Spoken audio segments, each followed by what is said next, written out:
Assalamualaikum warahmatullahi wabarakatuh. Dalam pembelajaran topik ini, saya sedar bahawa cabaran global seperti globalisasi, teknologi digital dan ketidakstabilan keselamatan bukan sahaja menguji kedaulatan negara, tapi juga pembentukan jati diri dan nilai agama dalam kalangan generasi muda.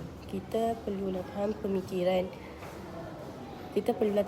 kritikal untuk membezakan maklumat benar dan palsu serta dialog antara peradaban untuk mengurangkan salah faham.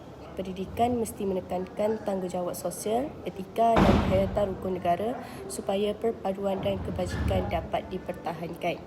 Sebagai pelajar, saya akan aplikasikan nilai keadilan, kesamaan dan tanggungjawab kolektif dalam tindakan harian sekaligus berperanan menjaga identiti agama dan negara. Akhirnya, pembelajaran ini membuka mata saya bahawa perubahan kontemporari memerlukan keseimbangan antara tradisi dan inovasi demi masa depan yang stabil dan bermoral. Sekian, terima kasih.